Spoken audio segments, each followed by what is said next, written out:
Assalamualaikum warahmatullahi wabarakatuh. Perkenalkan, saya Saputri dengan NIM F1 F1204040. Nah, di sini saya akan menjelaskan tentang isolasi senyawa terpenoid untuk memenuhi fitokimia 2. Senyawa terpenoid berasal dari molekul isoprena dan kakak karbonnya dibangun oleh 2 atau lebih satuan unit isoprena. Terpenoid ini dapat ditemukan pada tumbuhan tingkat tinggi, tumbuhan lumut, alga, juga pada serangga dan mikroba. Terpenoid ini umumnya terdapat di dalam sitoplasma, sel tumbuhan, dalam sel kelenjar khusus pada permukaan daun, dan di dalam daun, serta di dalam daun bunga atau karotenoid. Terpenoid ini umumnya larut dalam lemak sehingga dapat diinteraksi dengan pelarut eter dan juga kloroform. Terpenoid dibagi ke dalam beberapa golongan berdasarkan jumlah bit isoprennya. Yang pertama yaitu ada monoterpenoid atau C10, komponen utama dari minyak atsiri, terdiri dari 2 unit isopren atau C10. Monoterpenoid ini bersifat mudah menguap dan juga termolabil atau terurai dengan pemanasan. Monoterpenoid ini berdasarkan jumlah cincin atau sikliknya itu dibagi menjadi 3. Yang pertama ada monoterpen asiklik, yang kedua monoterpen monosiklik, dan yang ketiga monoterpen bisiklik. Kemudian yang kedua adalah sesquiterpenoid. Nah, tersusun dari 3 unit isopren, yaitu C15.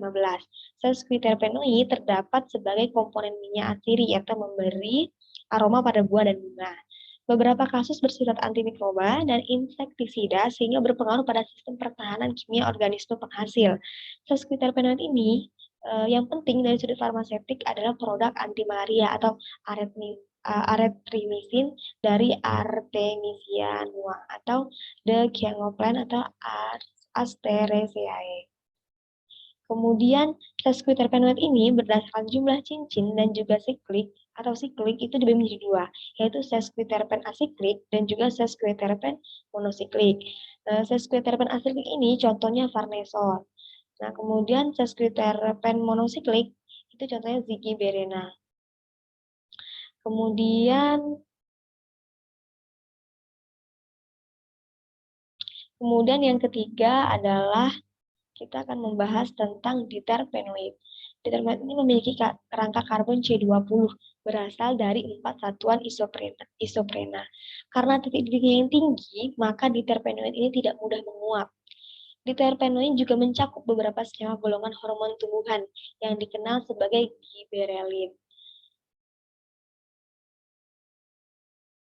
Ada 3 kelompok diterpenoid. Yang pertama adalah diterpen damar atau asam abiteat dan asam agatat. Kemudian yang kedua ada diterpen racun atau toksik. Contohnya grayatoksin terdapat pada daun rhododendron dan kalmia. Kemudian yang ketiga ada giberelin, yaitu golongan hormon yang merangsang pertumbuhan secara umum yang terkenal sebagai asam giberelat. Kemudian ada pun teknik pemisahan dari diterpenoid ini. Yang pertama ada teknik GC dan juga teknik KLT. Kalau teknik KLT ini contohnya misalnya untuk pemisahan fitol dari isofitol, terus geranil linanol, dan vitil asetat. Digunakan dalam fase diam itu kayak silika giap dan fase gerak heksana etil asetat. Kemudian yang keempat kita membahas tentang triterpenoid atau C30. Nah, triterpenoid ini adalah senyawa yang kerangka karbonnya berasal dari 6 satuan isopren dan secara biosintesis diturunkan dari hidrokarbon C30 asiklik, yaitu esqualena. Kebanyakan triterpenoid ini yaitu berupa alkohol, aldehid, atau asam karboksilat. Triterpenoid ini berupa senyawa berwarna kecoklatan, berbentuk kristal, bertitik leleh tinggi, dan aktif optik. Ada beberapa golongan triterpenoid. Yang pertama ada triterpen sebenarnya, yang kedua ada steroid, yang ketiga saponin, dan yang keempat ada glikosida jantung. Nah, glikosida jantung ini contohnya saponin dan merupakan glikosida jantung ini merupakan bentuk glikosida dari terpenoid atau steroid. Sedangkan steroid terdapat sendiri ada triterpenoid yang kehilangan 3 metil pada C4 dan pada C14. Kemudian steroid ini juga lebih polar.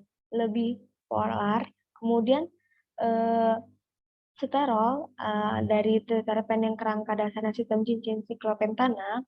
Kemudian Semua steroid dalam alam mempunyai bus hidroksi atau OH pada C3. Sterol tumbuhan yang biasa disebut sebagai fitosterol, kemudian sterol hewan yaitu estron dan estradiol. Kemudian kita akan membahas tentang identifikasi golongan triterpenoid. Nah, bentuk glikosida dari dihidrolisis dengan asam kemudian akan membebaskan aglikon jika ada glikosida. Kemudian dia juga bisa digunakan dengan metode KLT yaitu fase diamsilika gel, kemudian fase gerak eksterna etil asetat dan kloroform metanol.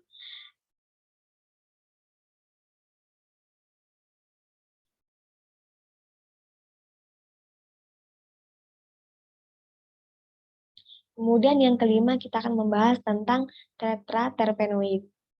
Tetraterpenoid ini atau C40 adalah anggota golongan. Ini kadang disebut dengan karoten atau karotenoid. Nah, karotenoid ini merupakan pigmen warna yang larut dalam lipid. Pada tumbuhan, karotenoid ini mempunyai dua fungsi. Yang pertama, pigmen pembantu dalam fotosintesa, dan yang kedua, pewarna dalam bunga dan buah. Karotenoid ini yang terkenal adalah hidrokarbon tak jenuh, turunan likopena atau likopena teroksigenasi yang dikenal sebagai xanthofil. Kemudian ada beta karoten memberi warna jingga pada wortel, contohnya Daucus corota. Kemudian likopen memberi warna merah terang pada tomat atau Lycopersicon annum. Kemudian kapsantin memberi warna merah pada cabai atau Capsinum onum. Kemudian contoh tetraterpenoid. Contoh tetraterpenoid itu contohnya ada kapasantin, kemudian ada ekstraksi dari tetraterpenoid, yaitu ekstraksi karotenoid ini yang pertama adalah jaringan tumbuhan segar ditambah dengan air, kemudian diekstraksi dengan heksan, kemudian terbentuklah dua lapisan. Kemudian ekstrak heksan ini kemudian akan diuapkan pada tekanan dan suhu rendah di bawah 35 derajat Celcius. Kemudian setelah itu kita mengidentifikasi likopen, yaitu dengan KLT, dengan FG ether atau dietil ether dengan berbanding 1:1. Kemudian jika terbentuk warna jingga, disitulah akan berarti adanya senyawa likopen. Kemudian yang keenam kita akan membahas tentang politerpenoid atau C5F. Nah, contohnya fragmen yang terkait dengan quinon dari jalur sikimat.